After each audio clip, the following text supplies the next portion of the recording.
السلام علیکم ورحمۃ اللہ وبرکاتہ۔ بسم اللہ الرحمن الرحیم۔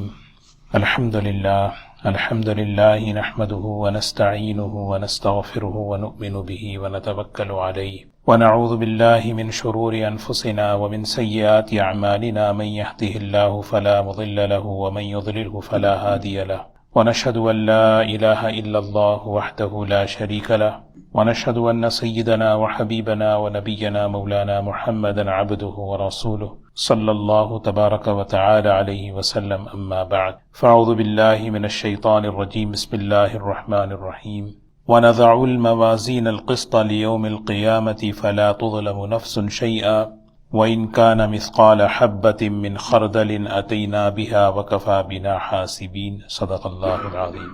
قابل احترام بزرگوں، دوستو، اللہ تعالیٰ نے دنیا کو عمل کی جگہ بنایا ہے۔ کسی انسان کو یہ اختیار نہیں ہے کہ دنیا سے جاتے ہوئے کسی عمل کو لے جائے اور کسی عمل کو چھوڑ کر جائے۔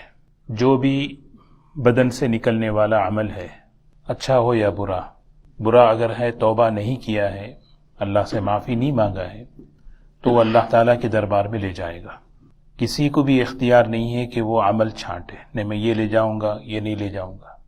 دو چیزوں کی ہمیں فکر کرنی ہے، ایک عمل وزن ہو، اعمال میں وزن، اور دوسری چیز اعمال نامہ سیدھے ہاتھ میں ملے۔ اعمال جو وزن ہوتے ہیں وہ اخلاص سے ہوتے ہیں۔ عمل میں وزن جو پیدا ہوتا ہے وہ اخلاص سے۔ والوزن یومئذ الحق، قیامت کے دن اعمال کو تولا جائے گا۔ تولنے کے لیے جو ہے شکل ہونا ضروری ہے، اسی لیے اللہ تعالیٰ آخرت میں ہر عمل کو شکل دیں گے۔ تو عمل تولنا، عمل کیسے تلے گا؟ اب اس کے لیے حدیثیں ہیں جو حضرت تھانوی رحمۃ اللہ علیہ اس چوتھے باب میں بیان فرما رہے ہیں کہ طاعات کو آخرت کے بدلے کے ساتھ کیسا دخل ہے، نیکیوں کا کیا اثر ہوگا آخرت میں، برائی کا کیا اثر ہوگا آخرت میں، اس کو بیان کیا۔ نیک اعمال کے کیا اثرات ہیں۔ اللہ تعالیٰ قرآن پاک میں فرماتے ہیں والوزن یومئذ الحق، کہ قیامت کے دن عملوں کو تولا جائے گا۔ جتنا اخلاص ہوگا اتنا عمل تلے گا، اور اخلاص والا آدمی وزنی ہوتا ہے۔ اولئک مصابیح الہدی، حدیث پاک میں آتا ہے اللہ تعالیٰ اخلاص والوں سے فتنوں کو بجھا دیتے ہیں۔ فتنے جب پیدا ہوتے ہیں تو مخلصین کے ذریعے اللہ تعالیٰ وہ فتنوں کو کیا کرتے ہیں؟ ختم کر دیتے ہیں، کیونکہ اخلاص والے بھاری لوگ ہوتے ہیں، اور وہ اللہ ہی جانتا ہے کون اخلاص والے ہیں، کیونکہ اخلاص کا فیصلہ تو اللہ تعالیٰ کرنے والے ہیں، اور اللہ تعالیٰ جانتے ہیں نیت کیسی ہے۔ تو قرآن پاک میں اللہ تعالیٰ فرماتے ہیں کہ والوزن یومئذ الحق فمن ثقلت موازینہ فاولئک هم المفلحون، جس کے نامہ اعمال بھاری ہوں گے وہ قیامت کے دن کامیاب ہے، اور جس کے نامہ اعمال ہلکے ہوں گے۔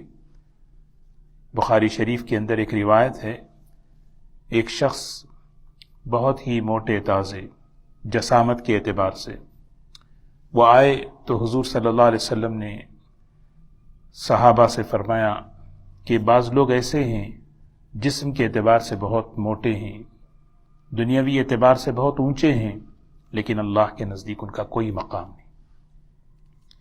عبداللہ ابن مسعود رضی اللہ تعالی عنہ درخت پر چڑھے ہوئے تھے، کچھ کام کر رہے تھے، تو ان کے بدن سے چادر ہٹی تو ان کے جو پیر کی پنڈلیاں تھیں وہ نظر آنے لگی۔ حضرت عبداللہ ابن مسعود رضی اللہ عنہ کتنے بڑے صحابی ہیں، تو ان کے پیر کی پنڈلیاں بہت پتلی پتلی تھیں، تو کچھ صحابہ ہنسنے لگے۔ غیر اختیاری ہنسی معافی ہے، اچانک ہنسی آ جائے تو صحابہ ہنس دیے ان پنڈلیوں کو دیکھ کر۔ تو حضور اکرم صلی اللہ علیہ وسلم نے ان صحابہ سے فرمایا ان پر مت ہنسو، قیامت کے دن ان کی پنڈلیاں نام اعمال میں بھی بڑی بھاری وزنی ہوں گی، کہ خود عبداللہ ابن مسعود اتنے وزنی ہیں۔ وَنَزَعُ الْمَوَازِينَ الْقِسْطَ لِيَوْمِ الْقِيَامَةِ فَلَا تُظْلَمُ نَفْسٌ شَيْئًا، کسی پر بھی ذرہ برابر بھی زیادتی نہیں ہوگی۔ وَإِنْ كَانَ مِثْقَالَ حَبَّةٍ، رائی کے دانے کے برابر بھی اگر کسی نے کوئی عمل کیا ہے، اتینا بہا، اتینا بہا، اللہ تعالیٰ کہہ رہے ہم لائیں گے اسے، اللہ کہہ رہے ہم لائیں گے، وَكَفَى بِنَا حَاسِبِينَ، تو ہم حساب کتاب کے لیے کافی ہیں۔ تو جزا اور سزا کا جو یقین ہے، جو عقیدہ ہے، یہ اتنا مضبوط ہے کہ بندہ اپنے عمل کی اصلاح کرتا ہے، جزاء بما كانوا يعملون۔ وعرضوا على ربك صفا، قیامت کے دن جیسے صف میں ہم کھڑے ہوئے ہیں، قیامت کے دن بھی صفیں بندی ہوں گی۔ وعرضوا على ربك صفا، اللہ تعالیٰ کے سامنے صف۔ ووضع الكتاب فترى المجرمين مشفقين مما فيه يقولون يا ويلتنا ما لهذا الكتاب لا يغادر صغيرة ولا كبيرة إلا أحصاها، نہ چھوٹا نہ بڑا کسی چیز کو چھوڑا نہیں ہوگا، احصاها سمیٹ کر ان سب کو اللہ کے دربار میں لائے گا۔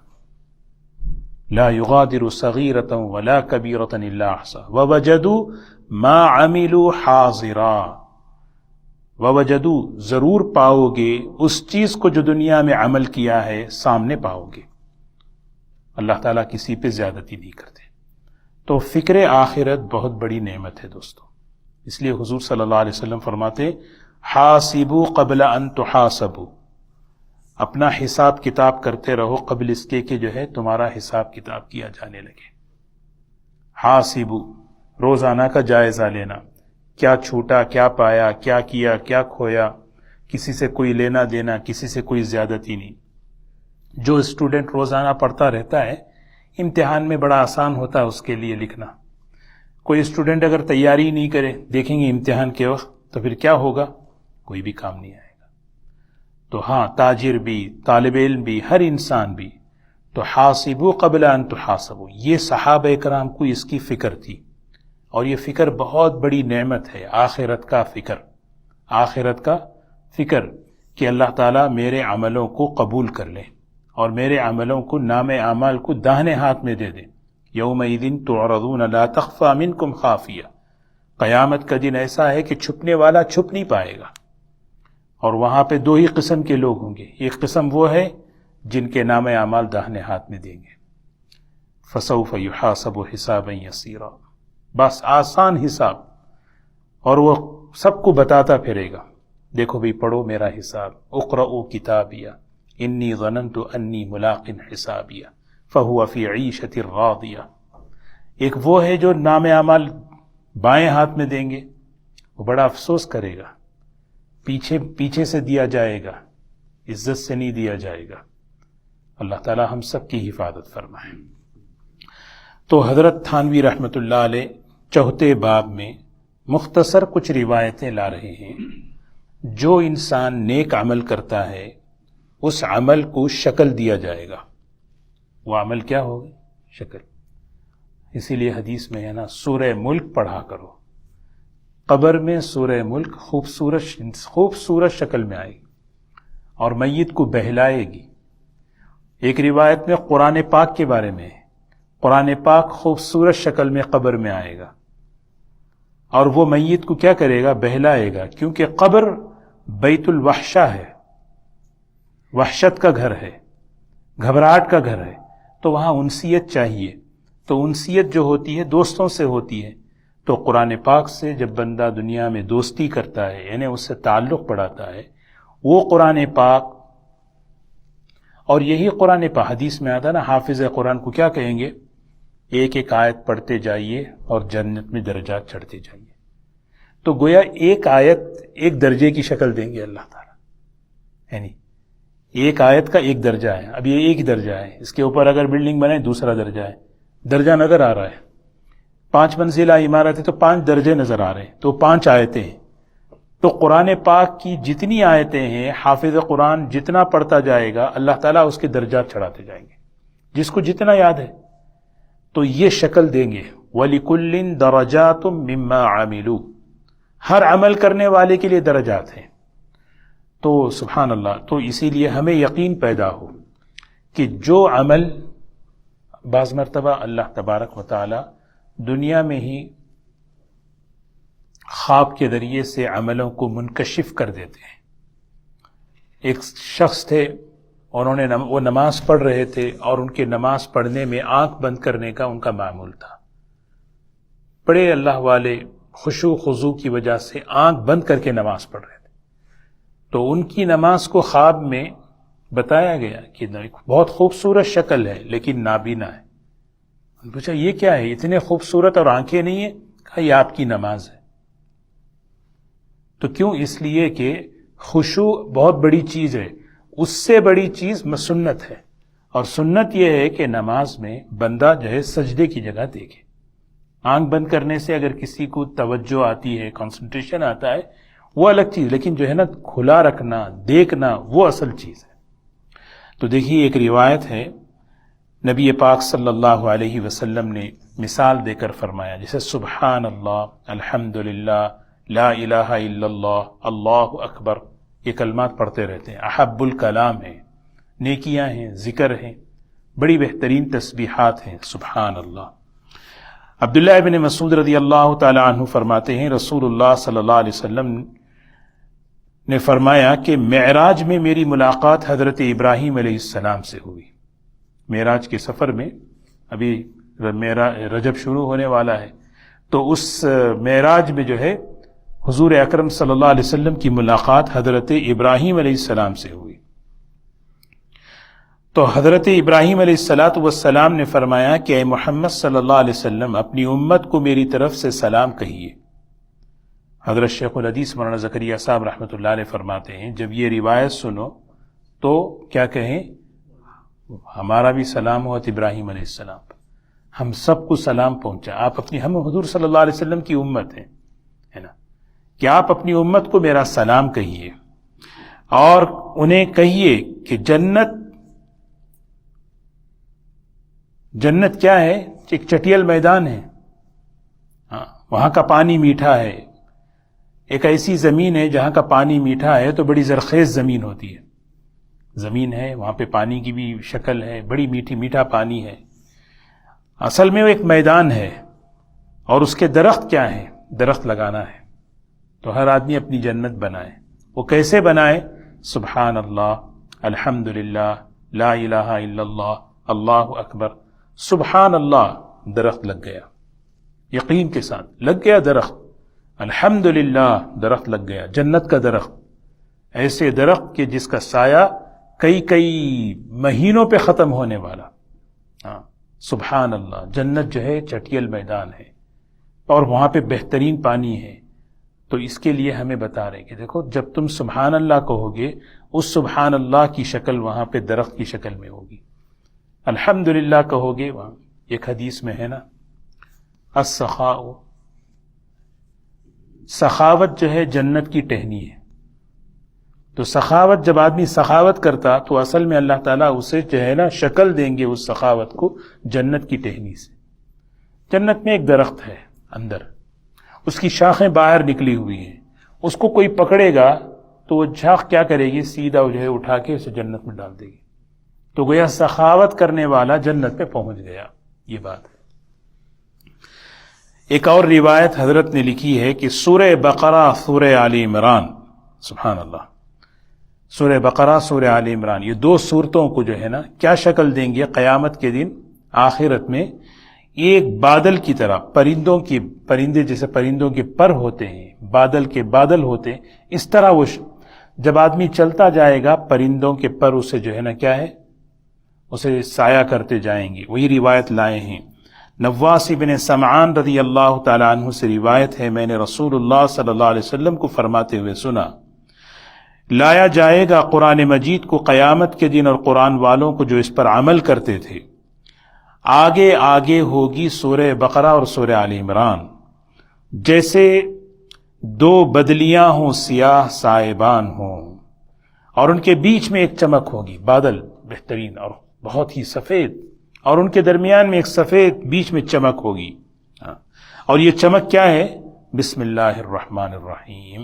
جیسے سورہ بقرہ ختم ہوئی، سورہ آل عمران شروع ہونے سے پہلے بسم اللہ، تو بسم اللہ کی بھی شکل ہے، ایک چمک ہے نا۔ تو یہ بتا رہے ہیں کہ یہ سب عملوں کو وہاں اللہ تعالیٰ جو ہے نا وہ شکل دیں گے۔ تو گویا کوئی سورہ بقرہ سورہ آل عمران پڑھ رہا ہے، وہاں اس کے لیے جو ہے نا ابر تیار ہو گیا، وہاں اس کے لیے سایہ کی شکل تیار ہو گئی۔ سبحان اللہ۔ آدمی جو ہے دنیا میں کچھ لوگ ہوتے ہیں فارم ہاؤس بناتے ہیں، شہر سے باہر جا کے بھی کہ ٹھنڈک حاصل کریں، ذرا ریلیکس کریں، تو سورہ بقرہ سورہ آل عمران حشر کے میدان میں اس کے لیے کیا ہے، جیسے پرندوں کے پر جیسے ابر ہوتا ہے، اس طرح جو ہے نا اس کے لیے سایہ کرتے ہوئے ہوں گے۔ اور ایک جو ہے حضور اکرم صلی اللہ علیہ وسلم کی حدیث بیان فرمائی، سعید ابن مسیب رضی اللہ تعالی عنہ فرماتے ہیں رسول اللہ صلی اللہ علیہ وسلم نے فرمایا، جو شخص 10 مرتبہ سورہ اخلاص پڑھے اس کے لیے جنت میں 1 محل تیار ہوتا ہے، اور جو 24 مرتبہ پڑھے اس کے لیے 2 محل، اور جو 30 مرتبہ پڑھے اس کے لیے 30 محل، جو اس کے لیے اور جو 3 مرتبہ پڑھے اس کے لیے 3 محل تیار ہوتے ہیں، اور یہ خاص محل ہیں۔ حضرت عمر رضی اللہ تعالیٰ عنہ نے جب سنا تو بولے یا رسول اللہ صلی اللہ علیہ وسلم، تب تو ہم اپنے لیے بہت سے محل بنوا لیں گے، 1 بار پڑھو، 2 بار پڑھو، 3 بار پڑھو، یعنی اتنے محل۔ تو اللہ کے رسول صلی اللہ علیہ وسلم نے ارشاد فرمایا، اللہ تعالیٰ اس سے زیادہ فراغت اور گنجائش والے ہیں۔ کیا مطلب؟ بھئی سورہ اخلاص 10 مرتبہ پڑھنا کتنا دیر لگتا ہے؟ ایک گھر ایک محل تیار ہو جائے 10 مرتبہ پڑھنے میں۔ اب 10 مرتبہ پڑھ لیں گے، روزانہ پڑھیں گے تو روزانہ ایک محل، 10 آدمی پڑھیں گے تو کتنے محل، 100 آدمی پڑھیں گے تو کتنے محل، تو اتنے محل ملیں گے کیا؟ تو حضور صلی اللہ علیہ وسلم نے حضرت عمر رضی اللہ عنہ سے فرمایا کہ عمر، اللہ بڑے ہیں، اس کے خزانے بڑے وسیع ہیں۔ جسے ایک روایت میں ہے کہ اگر کوئی شخص اپنے والدین کو محبت کی نگاہ سے دیکھے، اللہ تعالیٰ اس کو حج اور عمرے کا مقبول ثواب اللہ عطا فرماتے۔ تو صحابی کہنے لگے اگر میں اپنے والد کو 10 مرتبہ دیکھوں، کیا مطلب 10 حج کا ثواب روزانہ ملے گا؟ تو اللہ کے رسول صلی اللہ علیہ وسلم نے فرمایا اللہ اکبر۔ کیا مطلب؟ اللہ بڑا ہے، اللہ بڑا ہے، اللہ کی بڑائی بہت ہے، تو اللہ تعالیٰ جو چاہے کر سکتے ہیں، اللہ کا حکم ہے۔ جی،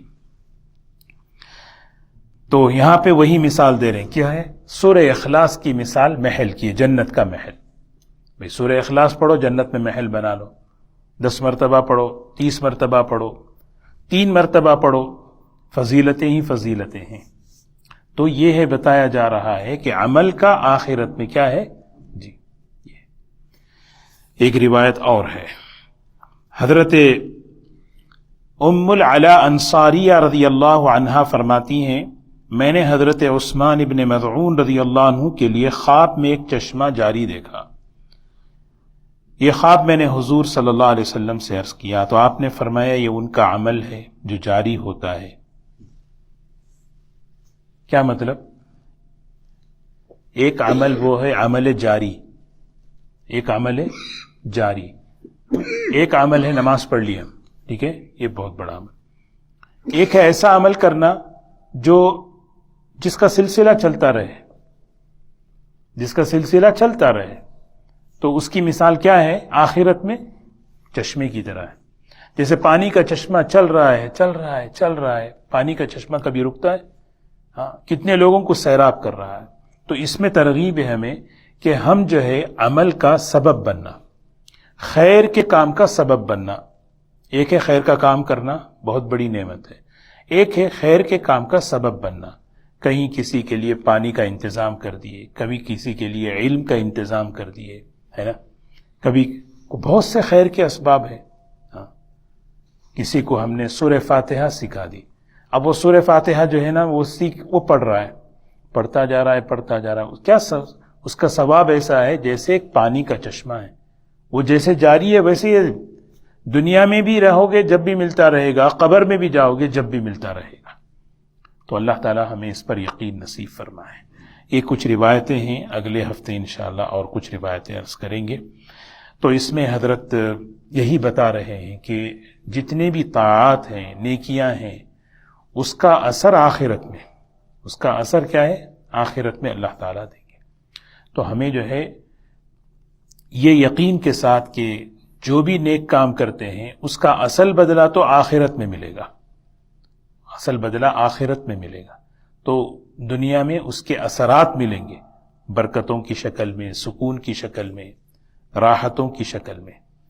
تو بندہ جو ہے اس کی فکر کرے۔ اللہ تبارک و تعالی ہم سب کو عمل کی توفیق نصیب فرمائے۔ اللہ تعالی ہمارے زندگیوں میں اعمال صالحات اور اطاعت پر یقین نصیب فرمائے۔ جی، یہ یقین پیدا کر کے اپنے عمل کو بنانا، اور اگر جو کوتاہیاں ہو گئیں اللہ سے معافی مانگتے رہنا۔ کب کس کا وقت آ جائے اللہ ہی بہتر جانتا ہے۔ بندہ ہمیشہ تیار رہے، استغفار کرے، اللہ سے معافی مانگے۔ گناہوں کی بھی مثال گزشتہ ہم نے پڑھی ہے کہ زکوٰۃ میں کوتاہی ہو تو کیسا اس کا اثر ہے، نماز چھوٹ رہی ہے تو اس کا کیا اثر ہے آخرت میں، ایک آدمی کسی کو برا بولتا ہے زبان سے تو اس کا کیا اثر ہے آخرت میں۔ یعنی یہ سب اس لیے کہ بچنا ہے، اور نیکی کا اثر کیا ہے نا۔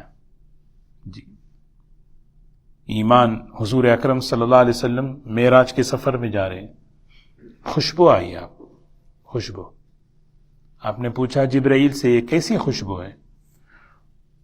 تو آپ نے فرمایا یہ ایمان کی خوشبو ہے، ایمان کی خوشبو۔ کون ہے؟